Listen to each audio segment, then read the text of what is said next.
ரோமர் புஸ்தகம் 8ஆம் அதிகாரம், ரோமர் புஸ்தகம் 8ஆம் அதிகாரம், அதில் 28ஆம் வசனத்தை நாம் வாசிக்க போகிறோம். ரோமர் 8ஆம் அதிகாரம் 28. அன்றியும் அவருடைய தீர்மானத்தின்படி அழைக்கப்பட்டவர்களாய் தேவனிடத்தில் அன்பு கூறுகிறவர்களுக்கு சகலமும் நன்மைக்கு ஏதுவாக நடக்கிறது என்று அறிந்திருக்கிறோம். ரைட். தேவன் இந்த வசனத்தை நமக்கு ஆசீர்வதிப்பாராக. பாருங்கள், அன்றியும் ஆண்டவருடைய தீர்மானத்தின்படி யார் அழைக்கப்பட்டிருக்கிறார்களோ, அழைக்கப்பட்டு தேவனிடத்தில் அன்பு கூறுகிறவர்களுக்கு என்ன பார்க்கிறோம்?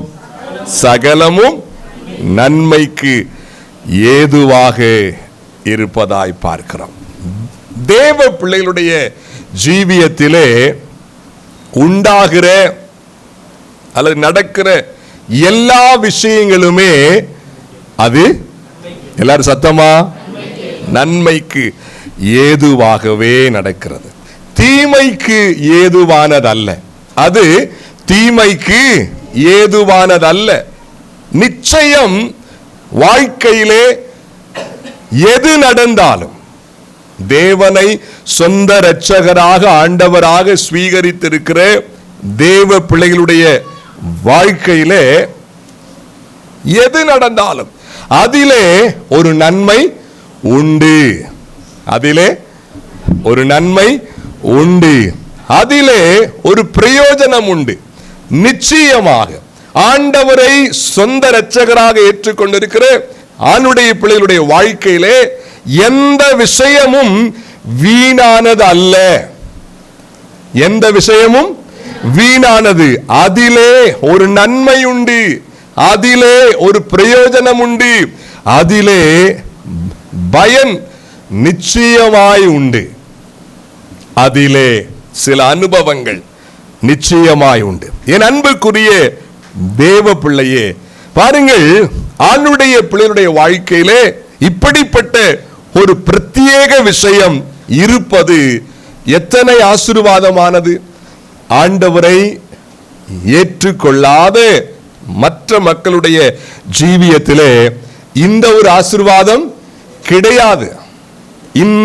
இந்த வசனம், இந்த ஆசீர்வாதம் நிச்சயமாயில்லை. என்ன நடந்தாலும் அது நன்மைக்கு இருக்கா? அப்படி ஒருத்தர் வாழ்க்கை கூட கிடையாது. ஆனால் ஆண்டவரை சொந்த இரட்சகராக ஸ்வீகரித்திருக்கிற ஆண்டுடைய பிள்ளைகளுடைய வாழ்க்கையிலே என்ன நடந்தாலும், மீண்டும் வாசிங்க இந்த வசனத்தை. அன்றியும் அவருடைய தீர்மானத்தின்படி அழைக்கப்பட்டவர்களாய் தேவனிடத்தில் அன்பு கூறுகிறவர்களுக்கு சகலமும் நன்மைக்கு ஏதுவாக நடக்கிறது என்று அறிந்திருக்கிறோம். அந்த வார்த்தையை பாருங்கள். என்ன வார்த்தை? சகலமும், எவ்ரிதிங், எல்லா விஷயங்களும். அது எப்படி? நன்மைக்கு ஏதுவாய். எந்த கஷ்டமானாலும் அதிலே நன்மை இருக்கிறது.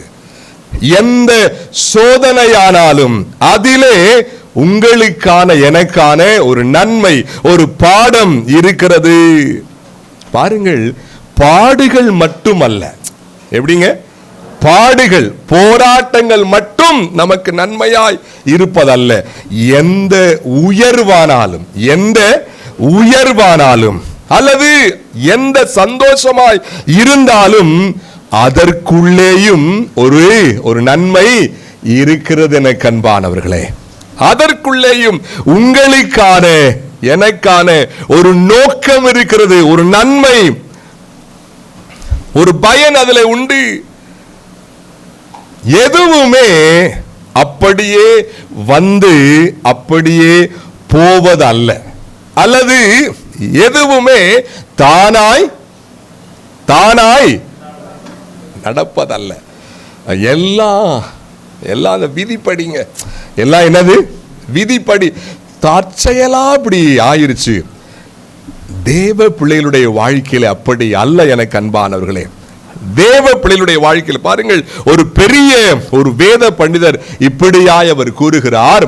ஒரு மெய்யான கிறிஸ்தவனுடைய ஜீவியத்திலே எந்த விஷயமும் அது தீமையோ பிரயோஜனமானதோ உயர்வோ ஆசீர்வாதமோ ஏன் வியாதியான சில சூழ்நிலைகளோ போராட்டமான விஷயமோ எல்லாமே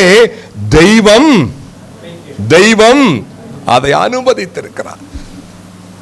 தேவ பிள்ளைகளுடைய வாழ்க்கையிலே எதுவுமே தானாய் உண்டானது அல்ல. அதற்கு பின்பு ஆண்டவர் இருக்கிறார். ஒருவேளை முன்னதாக அதை பார்க்கும் பொழுது தீமை போன்ற ஒரு தோற்றம் இருக்கலாம். இந்த விஷயம் என் வாழ்க்கையில உண்டானது, ஐயோ அன்று முதல் இன்று வரைக்கும் பெரிய போராட்டமா இருக்கிறதே, இந்த தீமை இந்த பிரச்சனை இது மட்டும் என் வாழ்க்கையில இல்லாமல் இருந்தால் எவ்வளவு பிரயோஜனம் என்று சில நேரம் நாம் எண்ணி இருப்போம். ஆனால் என் அன்புக்குரியவர்களே, வேதம் சொல்லுகிறது அது நன்மைக்கு ஏதுவானது. ஆமென், ஹல்லேலூயா. அது நன்மைக்கு ஏதுவானது. பாடுகள் மட்டுமல்ல, நான் முன்னதாகவே சொன்னேன், பாடுகள் மட்டுமல்ல, உயர்வானாலும் ஆசீர்வாதமானாலும் அல்லது ஒரு ஃபேமிலியிலே ஒரு சந்தோஷமான சூழ்நிலையானாலும் அதற்குள்ளும் ஒரு நன்மை அல்லது ஒரு நோக்கம், ஒரு பாடம் இருக்கிறது என அன்பானவர்களே. காரணம் என்ன? ஏன் பாடுகள் மட்டுமல்ல என்று வேதம் கூறுகிறது என்று சொன்னால், பாடுகளிலே தான் ஆண்டவரை பார்க்கக்கூடிய உணர்வே அநேகருக்கு என்ன செய்கிறது? வருகிறது. ஒரு சந்தோஷமாய் இருக்கும் பொழுது, எல்லாவித ஆசீர்வாதமும் ஓரளவு பெற்றிருக்கும் பொழுது, ஒரு உயர்வு வரும் பொழுது ஆண்டவரை அநேகர் சிந்திப்பதில்லை. கொஞ்சம் பாடுகள், கொஞ்சம் கஷ்டம், கொஞ்சம் போராட்டம்னா அப்பதான் ஐயோ ஆண்டவர்கிட்ட ஜெபிக்கணுமே, ஆண்டவர்கிட்ட போகணுமே, கொஞ்சம் போய் ஜெபம்ட்டு வருவோம். ஆனால் வேதம் சொல்லுகிறது சகலமும், ஆமென், சகலமும், பாடுகளிலும் ஒரு நன்மை உண்டு, உயர்விலும் ஒரு நன்மை இருக்கிறது. போராட்டத்திலும் ஒரு நன்மை, ஒரு நோக்கம் இருக்கிறது. சந்தோஷமான சூழ்நிலையிலும் ஒரு நோக்கம் இருக்கிறது. அதை மெய்யான ஒரு கிறிஸ்தவன் புரிந்து கொள்ள வேண்டும். மெய்யான கிறிஸ்தவன் புரிந்திருக்க வேண்டும். அநேக தேவ பிள்ளைகளுடைய வாழ்க்கையில உயர்வு ஆசீர்வாதங்கள் எல்லாவற்றையும் பெற்றிருக்கும் பொழுது ஆண்டவரை, ஆண்டுடைய பிரசன்னத்தை சிந்திக்காமல் இருந்து விட்டு கொஞ்சம் பிரச்சனை வந்துருச்சுன்னா ஜெபம் பயங்கர தீவிரமா மாறுது, வேத வாசிப்பு பயங்கர தீவிரமாய் மாறுது.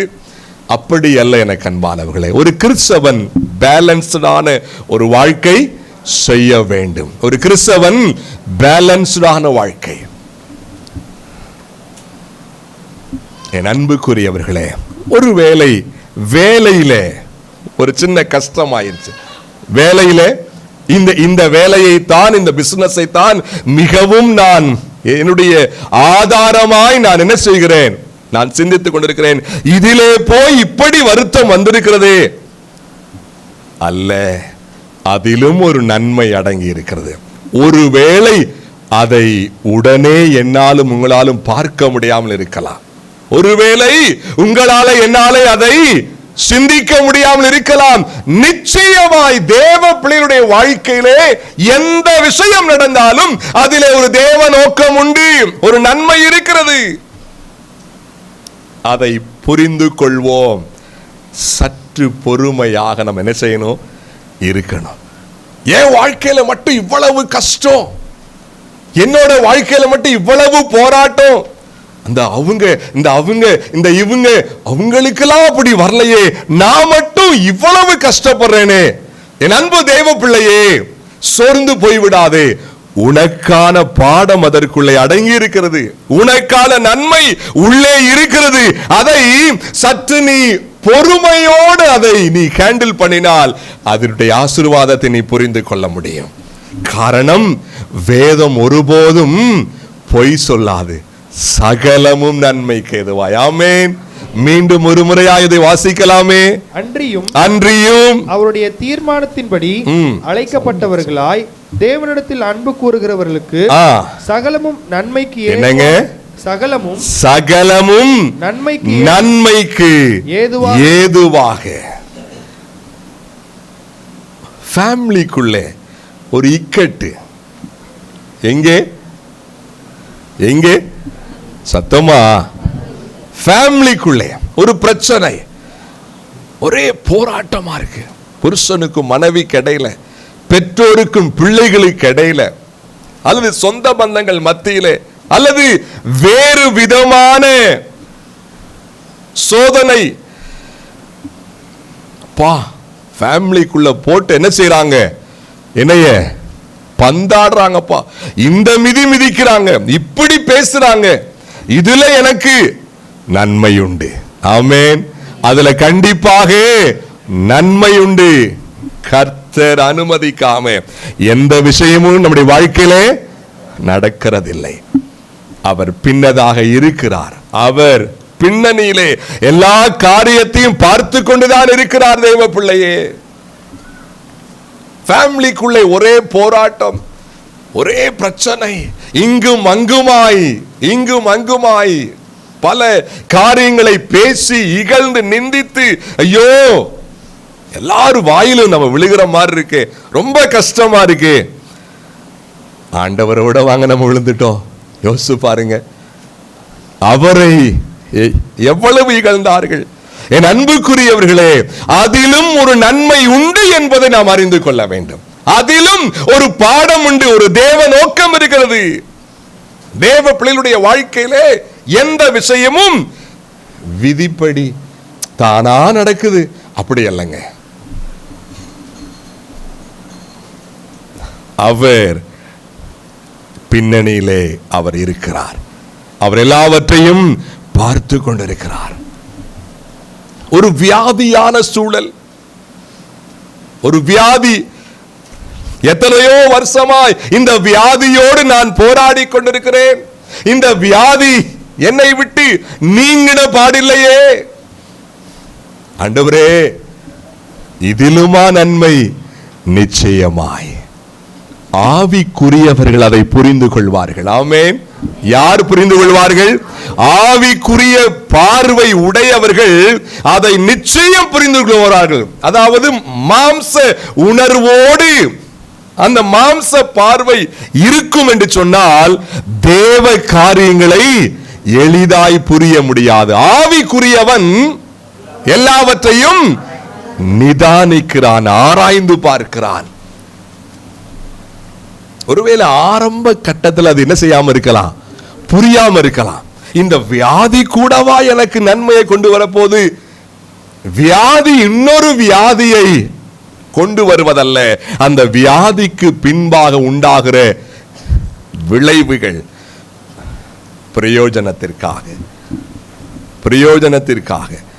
என் அன்புக்குரிய தேவ பிள்ளைகளே, பலர் காரணமில்லாமல் உங்களையும் என்னையும் நிந்திக்கலாம். பலர் காரணமில்லாமல் உங்களையும் என்னையும் அவமானப்படுத்தலாம். என் அன்புக்குரிய தேவ பிள்ளைகளே, எல்லாவற்றிலும் உங்களுக்கும் எனக்கும் பிரயோஜனம் உண்டு. ஆமென். யாரெல்லாம் அதை விசுவாசிக்கிறீங்க? ஆமென். ஹல்லேலூயா. நிச்சயமாய் அதிலே ஒரு விசுவாசம் முதலாவது உண்டாகட்டும். அநேக முறை இந்த வசனத்தை நாம் என்ன செய்திருக்கிறோம்? வாயை திறங்க, ஆமாவா இல்லையா? ஏராளமான முறை இந்த வசனத்தை படித்து படித்து பரவாயில்ல, ஆண்டவர் மேலே அன்பு கூறுகிறவர்களுக்கு சகலமும் நன்மைக்கு எதுவாய். என்ன செய்யலாம்? இந்த வசனத்தை ஒரு போர்டா மாத்துவோம், வீட்டுல மாட்டி வைப்போம் அப்படின்னு சொல்லி இந்த வசனத்தின் மீது அவ்வளவு ஈடுபாடு உடையவர்களாய் இருந்திருக்கலாம். ஆனால் உண்மையான அர்த்தத்தை இன்றைக்கு பார்க்க போகிறோம். ஆமென். உண்மையான அர்த்தம் என்ன? இதற்கு பின்பதாக உள்ள தேவ வார்த்தை என்ன? யாருக்கு நன்மை? யாருக்கு நன்மை? பாருங்கள், சாதாரணமாக தேவனுடைய மக்களுக்கு என்று அங்கே போடப்படவில்லை. அங்க என்ன வாசிக்கிறோம்? வாசிங்க. அன்றியும் அவருடைய தீர்மானத்தின்படி அழைக்கப்பட்டவர்களாய் தேவனிடத்தில் அன்பு கூறுகிறவர்களுக்கு, நீங்க கவனிங்க, அழைப்பு பெற்று ஆண்டவர் மேலே அன்பு கூறுகிறவர்களுக்கு. என்னங்க சத்தம் வாய் தரங்க. அழைப்பு பெற்று அன்பு. என்ன அழைப்பு? என்ன அழைப்பு? ரட்சிப்பின் அழைப்பு. ஆண்டவருடைய பிள்ளைகளாய் மாற்றப்பட்டு அவர் மேல அன்பு கூறுதல். அவர்கள்தான் உண்மையான அன்பை கூற முடியும், உண்மையாய் அன்பு செலுத்த முடியும். இயேசுவின் பிள்ளை ஆகாமல் நாம் ஆண்டவரிடத்தில் அன்பு கூற முடியாது. அப்ப சிலர் அப்படி இருக்காங்களே, ஆண்டுடைய பிள்ளையா மாறல, ஆனா ஆண்டவர் மேல அவ்வளவு, அது அன்பு இல்ல, அது என்னது? ஈர்ப்பு. ஒரு ஒரு ஒரு என்ன சொல்வது, ஒரு ஒரு பாசம், அவ்வளவுதான். ஒரு பூமிக்குரிய ஒரு ஃபீலிங், ஒரு உணர்வு. தேவ பிள்ளைகளால் தான் மெய்யான அன்பை காட்ட முடியும். அந்த அன்பை தான் அவர் அன்பாக பார்க்கிறார். உலக மக்கள் ஆண்டவரை அறியாது. நீங்க அநேக வீடுகளுக்கு போயிருப்பீங்க. அங்க போயிருக்கிறப்ப அவங்க வீட்டு ஹால்லையோ சில போட்டோக்கள் மாட்டியிருப்பாங்க. சில அவர்கள் தேவர்கள், எங்க சாமி அப்படி இப்படின்னு யார சொல்றாங்களோ அவங்க போட்டோஸ் இருக்கும். கூடவே இயேசு என்று அவர்கள் சிந்திக்கிற ஒரு போட்டோவும் இருக்கும். நீங்க அந்த போட்டோவை பத்தி எதுவும் பேசுறீங்கன்னா கோவம் வந்துடும் அவங்களுக்கு. அவ்வளவு பாசமா இருப்பாங்க. பேசாதீங்க, என்ன எப்படி பேசுறீங்க, எனக்கு அவர் ரொம்ப பிடிக்கும். எப்படி எப்படி எனக்கு அவரை ரொம்ப பிடிக்கும். பரவாயில்ல, அன்பா இருக்காங்களோ. அந்த பாசத்தை நாம் என்ன செய்கிறோம்? அதை மதிக்கிறோம். என்னங்க, அந்த பாசத்தை நாம் அதை மதிக்கிறோம். ஆனால் அது உண்மையான அன்பு அல்ல, அது ஒரு ஈர்ப்பு, ஒரு ஃபீலிங். இன்னும் சில வீடுகளில் புத்தர் போட்டா, காந்தி போட்டா, இன்னும் பெரிய பெரிய ஆட்களுடைய போட்டாவோடு அவர்கள் இயேசு என்று சிந்திக்கிற அந்த போட்டாவை மாட்டியிருப்பாங்க. அதுக்கு என்ன செய்வாங்க? அப்பப்ப மேலே ஸ்டூல் போட்டு ஏறி ஒரு மெழுகு வர்த்தி, அப்புறம் என்னது வேற ஏதாவது வைப்பாங்க, ஒரு மாலை போடுவாங்க. அதெல்லாம் நம்ம மதிக்கிறோம். ஆனா அது உண்மையான அன்பு அல்ல. அழைக்கப்பட்டவர்கள், ரட்சிக்கப்பட்டவர்கள் காட்டுகிற அன்பை தான் இந்த வேதம் சரியான அன்பு என்று சொல்லுகிறது. காரணம், அவர்களுக்குள்ளே தான் தேவ அன்பு இருக்கிறது. ரோமர் புத்தகம் 5:5 எடுத்து வாசிங்க வேகமா. மேலும் நமக்கு அருளப்பட்ட பரிசுத்த ஆவியினாலே தேவ அன்பு நம்முடைய இருதயங்களில் ஊற்றப்பட்டு, தேவ அன்பு நம்முடைய இருதயங்களில் ஊற்றப்பட்டிருக்கிறபடியே போதுங்க. யாருக்குள்ளே ஊற்றப்பட்டிருக்கிறது? யாருக்குள்ளே? சத்தம் வரலையே. ரட்சிக்கப்பட்டவர்களுக்குள்ளே, விசுவாசிகளுக்குள்ளே தேவ அன்பு. ஆண்டவரை சொந்த இரட்சகராக, ஆண்டவராக என்றைக்கு ஏற்றுக்கொண்டார்களோ அன்று அந்த வினாடி ஆவியானவராய் கர்த்தர் உள்ளே வர அவங்களுக்குள்ளே தேவ அன்பு என்ன செய்யப்பட்டது? அவர்கள் காட்டுகிற அன்புதான் மெய்யான அன்பாய் பார்க்கிறார் கர்த்தர். ஒருவேளை இங்கே வந்திருக்கிற எனக்கு அன்பானவர்கள் இயேசுவை சொந்த இரட்சகராக ஏற்றுக்கொள்ளாமல், ஆண்டவரே நீர்தான் என் தெய்வம், நீர்தான் என் பாவங்களுக்காக மரித்தவர், நீர்தான் எனக்காய் சிலுவையில் அடிக்கப்பட்டீர், எனக்காகவே உயிரோடு வந்தீர் என்பதை விசுவாசிக்கிறேன் என்று அறிக்கையிடாமல், அல்லது இயேசுவின் பிள்ளையாகாமல் அந்த இயேசுவின் மேலே ஒரு நார்மலான ஈர்ப்பு மட்டும் உடையவர்களாய் இங்கே இருந்தால் இந்த நாளிலே கர்த்தர் உங்களோடு பேசுவாராக. இயேசு உங்களை நேசிக்கிறார். ஆமென். ஆண்டவர் இயேசு உங்கள் மேல் அன்பு பாராட்டுகிறார். உங்களுக்காகத்தான் அவர் சிலுவையிலே மரித்தார். உங்களுடைய பாவங்களை மன்னிக்கும்படியாகத்தான், உங்களை அந்த மோட்சத்துக்கு உடையவர்களாய் மாற்றும்படியாகத்தான் இயேசு மரித்தார். அந்த இயேசுவை உள்ளத்திலே இயேசுவே என் உள்ளத்திலே வாரும், என் பாவங்களை மன்னியும், என்னை உம்முடைய பிள்ளையாய் மாற்றும் என்று கேட்டு ஒரு சிறிய வேண்டுதல் செய்து அவருடைய பிள்ளைகளாய் மாறி அதற்கப்புறம் இயேசுவின் மேலே நீங்கள் அன்பு செலுத்தினால் அது வேலிடான அன்பு. ஆமென். அதைத்தான் அவர் எதிர்பார்க்கிறார். என் அன்பு விசுவாசிகளே, அந்த வசனத்திலே தேவ பிள்ளைகளுக்கு என்ற வார்த்தை மட்டும் அங்கே போடப்படவில்லை. நார்மலாக தேவ பிள்ளைகளுக்கு என்றல்ல, அழைக்கப்பட்டவர்களாய் என்று மட்டும் அங்கே என்ன செய்யப்படவில்லை, போடப்படவில்லை. அழைக்கப்பட்டு அன்பு கூறுகிறவர்களுக்கு, அன்பின் மேன்மை அறிந்து அன்பின் உணர்வு கொண்டு ஆண்டவர் மீது அன்பு கூறுகிறவர்களுக்கு சகலமும் நன்மைக்கு எதுவாய்.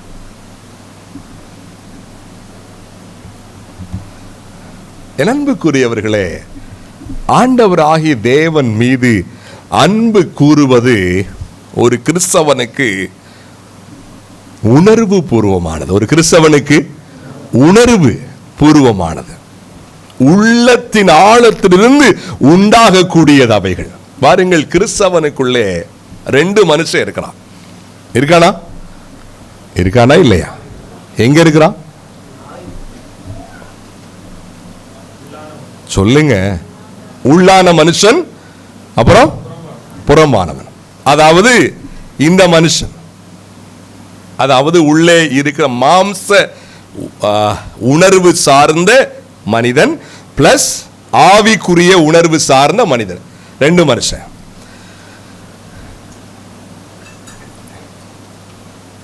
அந்த உள்ளான மனிதனைத்தான் ஆண்டவர் மீட்டெடுத்திருக்கிறார். எதை? அந்த பாவ சுவாபத்திலிருந்து, பாவ பின்னணியிலிருந்து உள்ளான மனிதன்.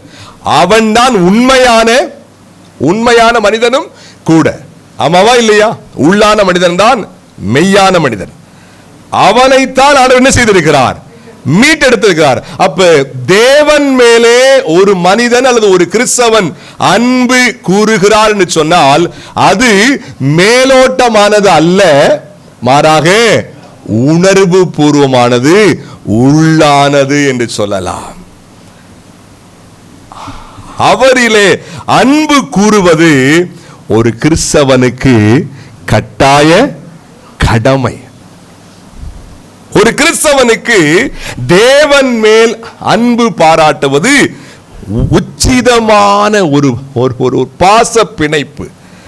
வேதம் இப்படியாய் கூறுகிறது. வேதம் இப்படியாய், பாருங்கள், வேதத்தின் லாஸ்ட் புத்தகத்தை எடுத்து வாசிக்க போறோம். வேதத்தில் வெளிப்படுத்தின விசேஷம் எடுங்க, 1ஆம் அதிகாரம் எடுங்க, 6ஆம் வசனம் எடுங்க. 1:6 வாசிங்க. நம்மிடத்தில் அன்பு கூர்ந்து தமது இரத்தத்தினாலே நம்முடைய பாவங்களற நம்மை கழுவி தம்முடைய பிதாவாகிய தேவனுக்கு முன்பாக நம்மை ராஜாக்களும் ஆசாரியர்களும் அவருக்கு மகிமையும் வல்லமையும் என்றைக்கும் உண்டாயிருப்பதாக. ஆமென். பாருங்கள், ஆண்டவர் மீது ஒரு கிறிஸ்தவன் அன்பாய் இருப்பது நாம் என்ன பார்த்தோம்? ஒரு கிறிஸ்தவனுக்கு அது கட்டாய கடமை, உச்சிதமான ஒரு பாச பிணைப்பு. தேவன் மேல நிச்சயமாய் அன்பு கூறணும். ஏன்? அவர் என்ன செய்திருக்கிறார்? அங்க என்ன வாசிச்சோம்? இப்ப அன்பு கூர்ந்திருக்கிறார். தேவன் அன்பாகவே இருக்கிறார் என்று வாசிக்கிறோம். 1 யோவான் 4:19 என்ன வாசிக்கிறோம்? அவர் நம்மிடத்தில் முந்தி அன்பு கூர்ந்தார். வாசிங்க. அவர் முந்தி நம்மிடத்தில் அன்பு கூர்ந்தார். என்ன அர்த்தம்? முன்னதா, அதாவது நாம் அன்பாய் இருப்பதற்கு முன்னதாகவே அவர் அன்பு கூர்ந்தார். அன்பு கூர்ந்து இங்க என்ன வாசிச்சோம்? அவருடைய இரத்தத்தினாலே பாவங்கள் நீக்கி நம்மை கழுவி ஆசாரியர்களாய் மாற்றினாராம், அப்புறம் ராஜாக்களாய் மாற்றினாராம், அப்படிப்பட்ட ஆண்டவர் கேட்கிறார், மகனே, நான் தான் உனக்கு எல்லாவற்றையும் செய்கிறேன், செய்து கொண்டிருக்கிறேன். உன்னுடைய அன்பு எனக்கு தேவை. நீ என் மீது அன்பு பாராட்டுவது அவசியம் என்று சொல்லாமல் சொல்லுகிறார். பாருங்கள், 1 யோவான் 4:8 வாசிங்க. 1 யோவான், அன்பில்லாதவன் தேவனை அறியான். என்ன அர்த்தம்? என்னங்க அர்த்தம் அந்த வார்த்தைக்கு? அன்பு இல்லாதவன் தேவ பிள்ளையாய் இருக்க முடியாது. ஒரு மனிதன் ஆண்டவராகிய கிறிஸ்துவை சொந்த இரட்சகராக ஏற்றுக்கொண்டு விட்டால் கட்டாயம் உள்ள அவனுக்கு என்ன இருக்கணும்? சத்தமா சொல்லுங்க, அன்பு. அது பூமிக்குரிய அன்பல்ல, பிலியோ அல்ல, அகாப்பே. அதாவது தேவ அன்பு இருக்க வேண்டும். தேவ அன்பு. நிச்சயமாய் அன்பு இல்லாதவன் தேவனை அறிய முடியாது. அன்பு இல்லாமல் ஆராதிக்க முடியாதுங்க. ஒருவேளை உண்மையாகவே அன்பு இல்லாட்டினா அந்த ஆராதனை பாரம்பரியமா தான் இருக்கும். எப்படிங்க அந்த ஆராதனை? பாரம்பரிய ஆராதனை ஆயும். அல்லது எல்லாரும் பார்ப்பாங்க, வைப்பாங்க, அதனால நான் என்ன செய்ய முடியாது? போகாம இருக்க முடியாது, ஆண்டவர் ஆராதிக்காம இருக்க முடியாது, அதனால போகணும். அல்லது எங்க பாஸ்டர் விசாரிப்பாரு, எங்க அக்காமாரு, எங்க பிரதர்ஸ் கேட்பாங்க, அதனால அல்ல. அன்பின் வெளிப்பாடாக ஆண்டவரை சேவிக்க வேண்டும். அன்பு இருக்க வேண்டும். என் அன்புக்குரிய தேவ பிள்ளையே, நானும் நீங்களும் சேவிக்கிற இந்த ஆண்டவர் அன்புள்ளவர். அதே அன்பை நாமும் பாராட்ட வேண்டும் என்று சொல்லி கர்த்தர் விரும்புகிறார். எனக்கு அன்பானவர்களே, நாம் வாழ்கிற இந்த கிறிஸ்தவ வாழ்க்கையின் அஸ்திவாரமே எதுதான்? சொல்லுங்க சத்தமா, அன்புதான். அன்பின் அடையாளங்கள் சிலவற்றை பார்க்க போறோம். மிக சுருக்கமாக ஒரு 2-3 பாயிண்ட் மட்டும். அன்பின் அடையாளங்கள் என்ன? 1 யோவான் 5:3 வாசிங்க. 1 யோவான் 5ஆம் அதிகாரம். தேவனுடைய கற்பனைகளை வெயிட் ப்ளீஸ், சீக்கிரம் எடுங்க. 1 யோவான் 5:3 எடுத்தாச்சா? ஓகே. நாம் தேவனுடைய கற்பனைகளை கைக்கொள்வது அவரிடத்தில் அன்பு கூறுவதாம். என்னங்க? சேர்ந்து வாசிக்கலாமா? எல்லாரும் சேர்ந்து வாசிக்கலாமா? 1 யோவான் 5ஆம் அதிகாரம் 329. 329 பக்கம் எடுங்க. ஓகே, இப்ப எல்லாரும் சேர்ந்து வாசிக்க போறோம். 1 யோவான் 5:3. நாம் தேவனுடைய கற்பனைகளை கைக்கொள்வதே அவரிடத்தில் அன்பு கூறுவதா. அன்பின் அடையாளம் 1வது என்ன? பாருங்கள், வேதாகமத்திலே பல உதாரணங்கள் உண்டு. நாம் எல்லாவற்றையும் இன்றைக்கு சிந்திக்க போவதில்லை. சில பிரத்யேகமாக 2 விஷயத்தை மட்டும் நம்ம பார்க்க போறோம். அதிலே பிரதானமானது என்ன? அன்பு என்றால் என்ன, அல்லது தேவனிடத்தில் அன்பு கூறுகிறது என்றால் என்ன? அவருடைய சத்தம் எல்லாரும் வாய் திறங்க பார்ப்போம். ஆண்டவருடைய கற்பனைகளை, அதாவது அவருடைய வசனத்தை கை கொண்டு வாழ்வது, வேத வார்த்தையின்படி வாழ்க்கை வாழுவது, அதுதான் அவர் மீது அன்பு கூறுகிறோம் என்பதற்கு அடையாளம். என் அன்புக்குரிய தேவ பிள்ளைகளை பாருங்கள், 2 யோவான் 1:6 எடுத்து வாசிங்க. நாம் அவருடைய கற்பனைகளின்படி நடப்பதே அன்பு. என்னங்க? நாம் அவருடைய கற்பனைகளின்படி நடப்பதே அன்பு. பாருங்க, அவருடைய தீர்மானத்தின்படி அழைக்கப்பட்டவர்களாய் தேவனிடத்தில் அன்பு கூறுகிறவர்களுக்கு, தேவனிடத்தில் அன்பு கூறுகிறவர்களுக்கு எல்லாம் நன்மை. உண்மைதான். ஆனால் வேதம் தேவனிடத்தில் அன்பு கூறுவது என்றால் என்ன என்று சொல்லுகிறது. நான் மீண்டும் சொல்றேன், அன்பு என்பது அது வெறுமனே ஃபீலிங் அல்ல, ஒரு ஃபீல் மட்டும் அல்ல. ஆஃப் கோர்ஸ் அதற்குள்ளே ஃபீல் இருக்கிறது, உணர்வு இருக்கிறது. ஆனால் அது வெறுமனே உணர்வு மட்டுமல்ல, வேதம் அதற்கான விளக்கத்தை கொடுக்கிறது. என்ன? அவருடைய வசனத்தை, அவருடைய வேதத்தை ஃபாலோ பண்ணுவது, அவருடைய வேதத்தின்படி வாழ்வது. நாம் என்ன செய்கிறோம்? அன்பு கூறுகிறோம். பாருங்கள், 1 யோவான் 2:5 வாசிங்க. 1 யோவான் 2:5. அவருடைய வசனத்தை கைக்கொள்கிறவரிடத்தில் தேவ அன்பு மெய்யாக பூரணப்பட்டிருக்கும். என்னங்க? இங்க கவனிங்க, இந்த வசனத்தெல்லாம் அடிக்கடி வாசிங்க. எங்க ஆண்டவர், எங்க ஆண்டவர், எங்கள் கர்த்தர், எங்கள் பிதாவே. என்ன அர்த்தம்? ஆண்டவர் மேல் அவ்வளவு பிரியம். ஆண்டவரே, நீர் அப்படிப்பட்டவர், இப்படிப்பட்டவர், உம்முடைய அன்பு என்றெல்லாம் நானும் நீங்களும் பேசலாம். ஆனால் உண்மையாக ஆண்டவரிடத்தில் அன்பு நாம் காட்டுகிறோம் என்பதற்கு சான்று என்ன? இங்க என்ன வாசிச்சோம்? அவருடைய வசனத்தை கைக்கொள்கிறவரிடத்தில் தேவ அன்பு மெய்யாக பூரணப்பட்டிருக்கும். யாரிடத்திலே உண்மையாகவே அன்பு இருக்கிறதா?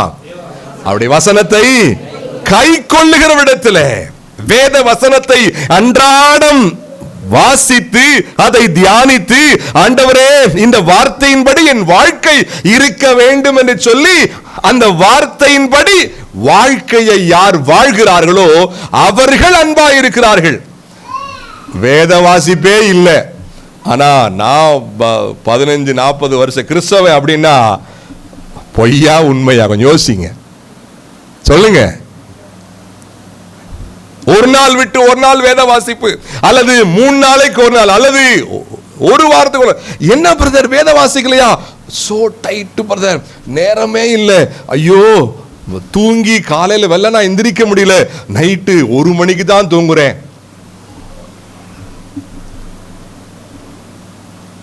ஆனா ஆண்டவர் மேல அளவு கடந்த பாசம். என்னங்க,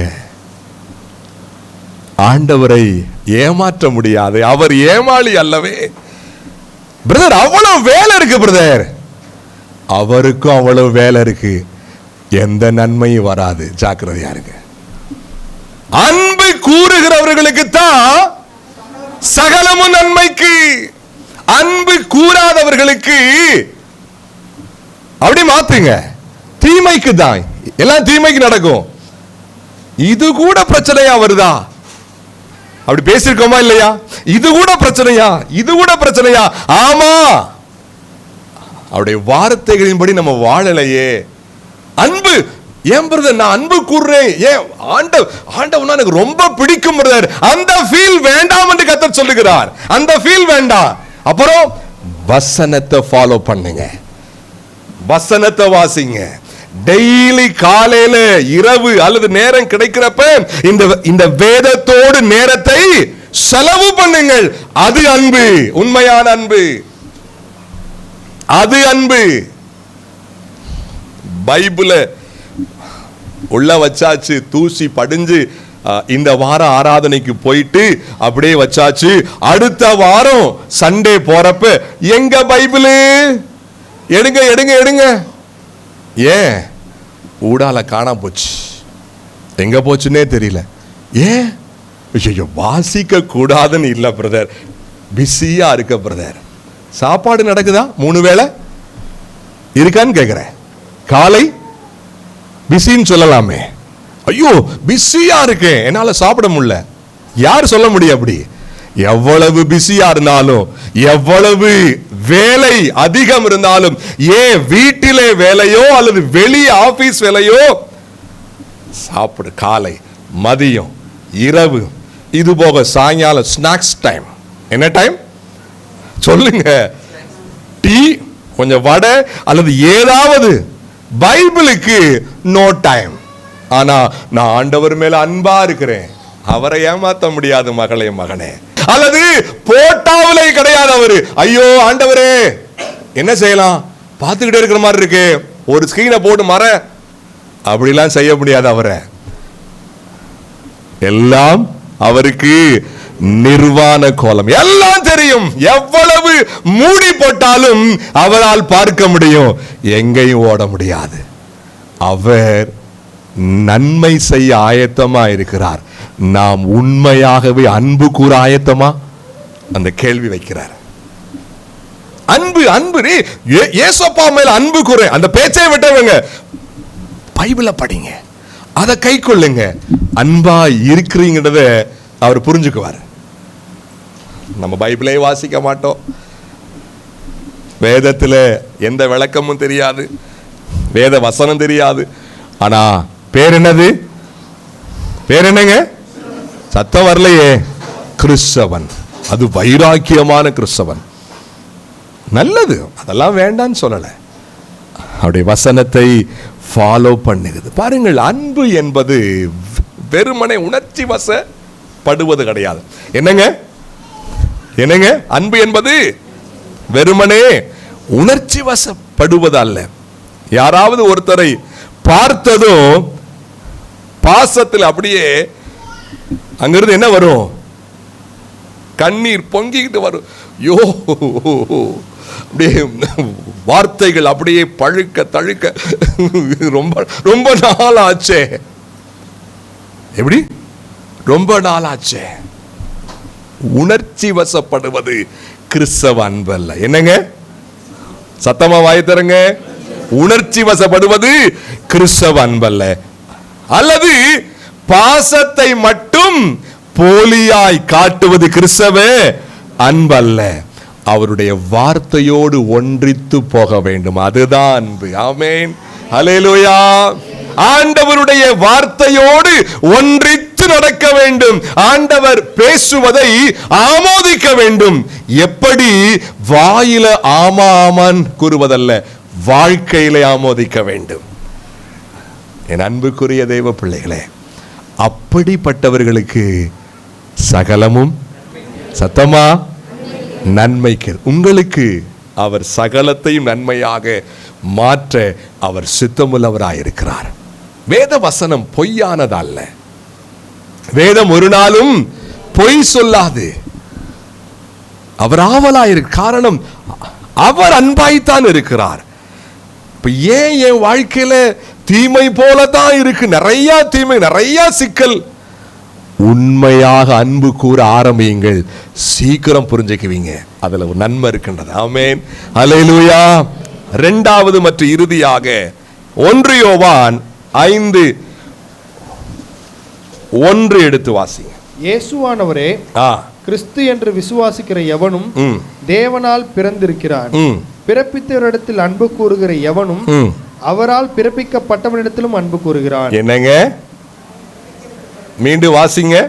இயேசுவானவரே கிறிஸ்து என்று விசுவாசிக்கிற எவனும் தேவனால் பிறந்திருக்கிறான். பிறப்பித்தவரிடத்தில் அன்பு கூறுகிற எவனும் அவரால் பிறப்பிக்கப்பட்டவனிடத்திலும் அன்பு கூறுகிறான். என்ன வாசிக்கிறோம்? தேவனிடத்தில் அன்பு கூறுவது என்பது ஒன்று என்னது? வேதத்தை கைக்கொள்ள. இரண்டாவது, அவரால் உண்டாக்கப்பட்டவரிடத்திலே அவரை போல அன்பு கூறுவது. என்னங்க? அவரை போல. அதுதான் அவர் மேல் நாம் அன்பாய் இருக்கிறோம் என்பதற்கு அடையாளம்.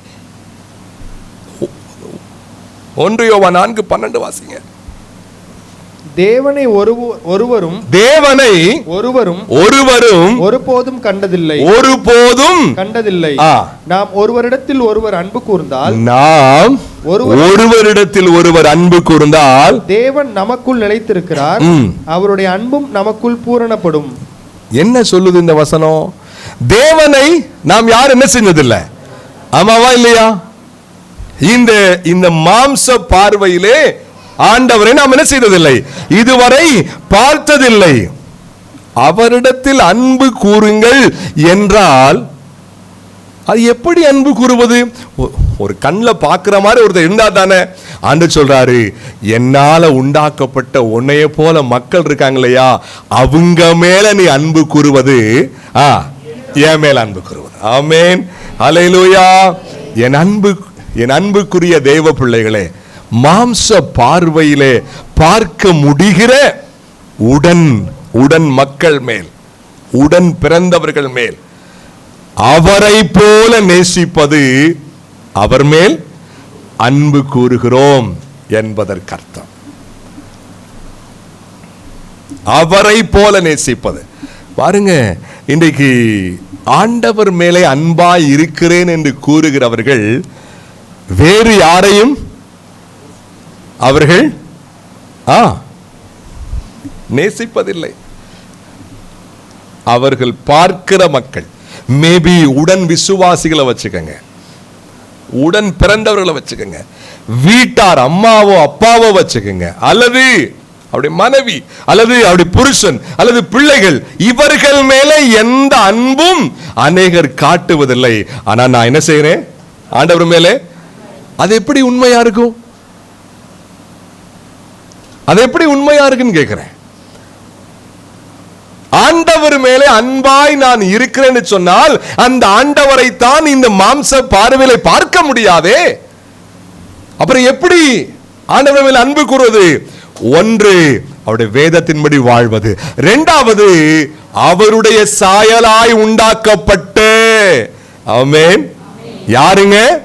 ஆண்டவருடைய சாயலிலே உண்டாக்கப்பட்ட மக்கள் மேல் அவரை போல் அன்பு கூறுவது. ஃபேமிலி மேல, அப்பா மேல, அம்மா மேல, பிள்ளைகள் மேல, மாமனார் மேல, மாமியார் மேல, வீட்டில் இருக்கிற மருமக மேல அன்பு கூறுவது, அவர் மேல் அன்பு கூறுவது. அதைத்தான் கர்த்தர் விரும்புகிறார். அவரை போல நாம் பிறரை நேசிக்காவிட்டால், அவரை போல உடன் பிறந்தவர்களை, உடன் மக்களை நாம் சிநேகிக்காவிட்டால் தேவன் மேல அன்பு இருக்குதா இல்லையா? இல்லைன்னு தானே அர்த்தம். என் அன்புக்குரியவர்களே, வாழ்க்கையில உண்டாகிற எல்லாம் எனக்கு நன்மைக்கு ஏதுவாய் ஆக வேண்டும் என்று சொன்னால் அன்பு இந்த விதத்தில் இருக்க வேண்டுமே. அநேகர் இப்படியா யோசிக்கிறாங்க. ஆண்டவரை சொந்த இரட்சகராக ஏற்றுக்கொண்டு அவருடைய பிள்ளையா மாறிட்டு ஞானஸ்தானம் எடுத்துட்டா அதோட முடிஞ்சிருச்சு வாழ்க்கை. அப்பாட இல்லைங்க. கிறிஸ்தவ வாழ்க்கை என்பது ஒவ்வொரு நாளும் தேவ சாயலுக்கொப்பாய் மறுரூபமாகிக் கொண்டே ABCDEF என்று சொல்லி ஒவ்வொரு ஸ்டெப்பாய் போய்கொண்டிருக்கணும். ஏ அல்லது பியிலே இருக்கக்கூடிய வாழ்க்கை கிறிஸ்தவ வாழ்க்கை இல்லை. ஒவ்வொரு நாளும் அந்த சாயலுக்கொப்பாய் மாறிக்கொண்டே, நேற்றைய விட இன்றைக்கு கொஞ்சம் கூடுதலா, இன்று விட நாளைக்கு கொஞ்சம் கூடுதலா. ஆனா ஆச்சரியமா நேற்றை விட இன்னைக்கு கொஞ்சம் கம்மியா தான் இருக்கு. உங்களுக்கு என்னவோ எனக்கு தெரியாது, அநேக கிறிஸ்தவர்களுக்கு அது உண்மையான அன்பு இல்லவே. ஆமாவா இல்லையா? அது உண்மையான அன்பு இல்ல. அன்பாய் இருக்கிறோம், ஆண்டவர் மேல அன்பாய் இருக்கிறோம் என்பதற்கு அர்த்தம் குடும்பத்தை நேசிக்கிறது. ஃபர்ஸ்ட் ஃபேமிலியை நம்ம நேசிக்க வேணாமா இல்லையா? சொல்லுங்க, சத்தம் வரலையே. ஏதாவது வாங்கிட்டு வந்தா கொஞ்சம் நேசம் வருது. எப்படி? ஏதாவது ஒரு ஸ்வீட்டு கீட்டு வாங்கிட்டு வந்தாங்கன்னா கொஞ்சம் அன்பு என்ன செய்யுது? ஏங்க என்னம்மா, ஏன் இன்னைக்கு புதுசா இருக்கு? இன்னைக்கு நல்லா ஸ்வீட் வாங்கிட்டு வந்திருக்கீங்கல்ல, என்னம்மான்னு ரொம்ப பாசமா கூப்பிடுறீங்க. ஆமா, கிச்சன்ல இருந்து வாசனை தொலைக்குது, சாப்பாடு சூப்பரா செஞ்சிருப்ப போல. நல்லதுதான், அதெல்லாம் பாராட்டணும். கஷ்டமான சூழ்நிலையிலும் வீட்டார் என்ன செய்யணும்? நேசிக்கணுங்க. முதல்ல அப்பா அம்மாவை நேசிங்க. முதல்ல யாரை நேசிங்க? சத்தமா சொல்லுங்க. அப்பா அம்மாவை, பெற்றோரை, மாமனார் மாமியார நேசிங்க. சில நேரம் உங்களுக்கு பிடிக்காத விஷயத்திலே பிடிக்காதபடி அவர்கள் பிஹேவ் பண்ணினாலும் அதை பக்குவமா சொல்லுங்க. கோபப்பட்டு அவர்களை வேறு வார்த்தைகளாலே திட்டாதீங்க. எதை நாம் விதைக்கிறோமோ அதை அறுவடை செய்வோம். முன்பே சொல்லி இருக்கிறேன், முன்பே இதை கேட்டிருக்கிறேன். குறைக்கு இல்லாத மனுஷன் யார்? ஆமாவா இல்லையா? நான் மட்டும் எந்த குறையும் இல்லை, ஆனா அப்பா அம்மா, எங்க மாமனார் மாமியார், அப்பா சரியே இல்லப்பா, எப்படி சொல்ல முடியும்? எப்படி நேசிங்க, மன்னிச்சு மறந்து நேசிங்க, அன்பு பாராட்டுங்க. உள்ளே குறைகள் உண்டுதான், அவர்களுக்காக ஜெபியுங்கள், முழங்கால் படியிடுங்கள். அப்புறம் வீட்டுக்காருக்காக ஜெபம் பண்ணுங்க, உங்க மனைவிக்காக, ஐயோ எனக்கு பிடிக்காததா செய்யறாங்க, எனக்கு பிடிக்காததா செய்யறா, அன்பே வரமாட்டேங்குது சொல்லாதீங்க. அப்படி சொன்னீங்கன்னா தேவன் மேல அன்பு இல்லைன்னு அர்த்தம். உங்களுக்கு தீமைக்கு ஏதுவா தான் எல்லாம் என்ன செய்யும், ஜாக்கிரதையா இருங்க. இல்லங்க உண்மையாவே என்னால முடியலைங்க, சரி ஓகே, உங்க வழியை நீங்க பாத்துங்க, ஆண்டவர் அவர் வழியை அவர் பாத்துக்குவாரு. தீமைக்கு தான் எல்லாம் நடக்கும், ஜாக்கிரதையா இருங்க ப்ளீஸ். ஆண்டவரோட விளையாடாதீங்க. அன்பு பாராட்டணும், அன்பு பாராட்டணும். ஏன் இங்க அன்பு பாராட்டுறது தான் ஆண்டவர் மேல அன்பா இருப்பதற்கு அடையாளம். அதனால சொல்றேன், ஆண்டவர் மேல எனக்கு அன்பு இருக்கு. எப்படி காட்டுவீங்க அத? ஆண்டவர் தான் ஆவியா இருக்காரே. தேவ சாயல உண்டாக்கப்பட்ட மக்களை நேசிங்க. குறைகள் உண்டு, குற்றங்கள் உண்டு, மன்னிங்க, மன்னிங்க. பிள்ளைகள் மேலே அன்பு பாராட்டுங்க. உங்க பிள்ளைகளை நேசிங்க. என் பிள்ளை, என் மக இப்படி இருக்காளே, அந்த வீட்டு பிள்ளைகளாம் பாருங்க எவ்வளவு திறமையா இருக்கு. நம்ம திறமையா இருந்துட்டோமோ? நம்ம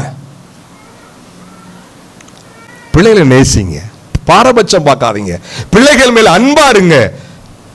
ஏன்னா அவங்க மேல அன்பா இருக்கிறது தேவன் மேல. ஆமென். ஆத்துமாக்கள் மேல அன்பு காட்டுங்க.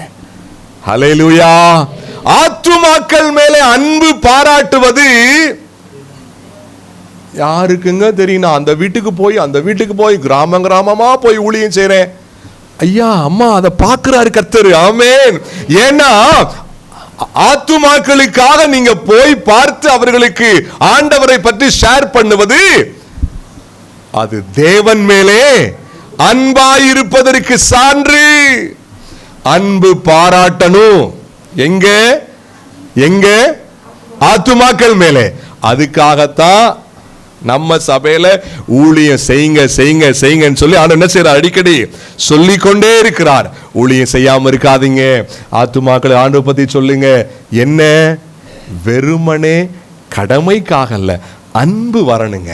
ஐயோ எத்தனையோ ஜனம் இன்னும் என்ன செய்யல, ஆண்டவரை அறிஞ்சிக்கலையே. நான் சொல்லுவேன் அல்லது அவங்களுக்காக ஜெபிப்பேன்.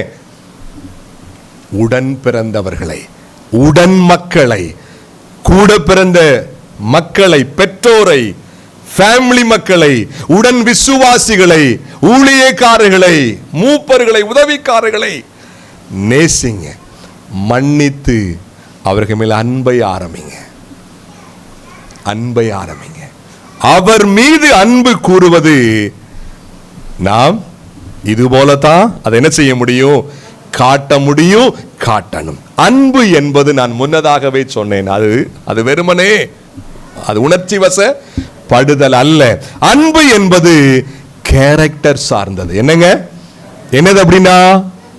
குணம் சார்ந்தது. அன்பு என்பது கிரியை சார்ந்தது. அன்பு என்பது உணர்வு, உணர்ச்சி அல்ல, உணர்வு சார்ந்தது.